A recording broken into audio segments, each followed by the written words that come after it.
Breaking news. Srikakulam జిల్లాలో ఘోర road ప్రమాదం జరిగింది. ఆగి ఉన్న లారీని ప్యాసింజర్ తుఫాను వాహనం ఢీకొనడంతో నలుగురు అక్కడికక్కడే మృతి చెందారు, పలువురు గాయపడ్డారు. కోటబొమ్మాలి మండలం ఎత్తురాళ్లపాడు గ్రామ సమీపంలో తెల్లవారుజామున సుమారు 2:45 సమయంలో ఈ ప్రమాదం జరిగింది.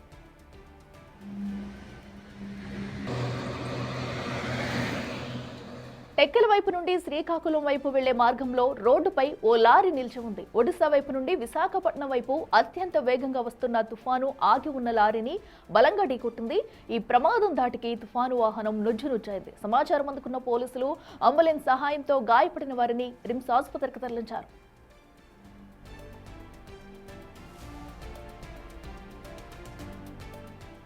మరింత సమాచారం మా ప్రతినిధి షణ్ముఖ్ అందిస్తారు. షణ్ముఖ్, చెప్పండి, అతివేగమే ఈ ఘటనకి ప్రధాన కారణం అనుకోవచ్చు, ఎందుకంటే ఆగు ఉన్న లారీని కూడా తుఫాను వాహనం వచ్చి ఢీకొట్టింది. ప్రస్తుతం క్షతగాతుల పరిస్థితి ఎలా ఉంది?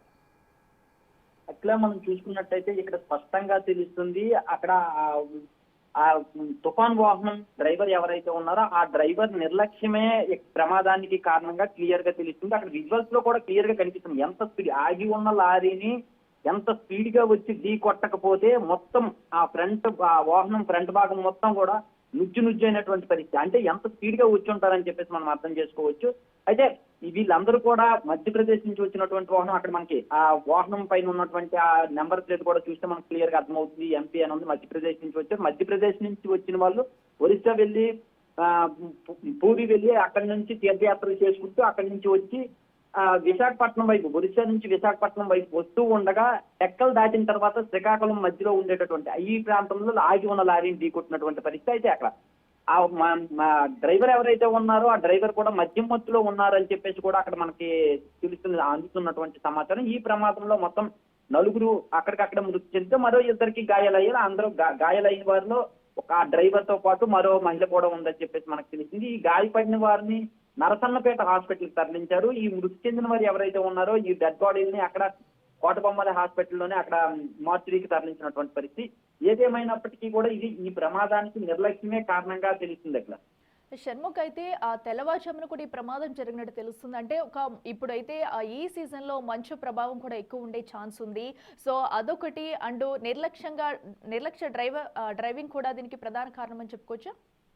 ఖచ్చితంగా అఖిల, నిజంగా మీరు అన్నట్టు ప్రస్తుతం ఈ వింటర్ సీజన్ లో మంచు, అందులోనూ 2:30-3 ఆ టైంలో మంచు ఎక్కువగా కురుస్తుంది కాబట్టి అసలు ఎదురుగా ఉండే వాహనాలు కూడా కనిపించేటటువంటి పరిస్థితి ఉండదు. కాబట్టి చాలా చాలా జాగ్రత్తగా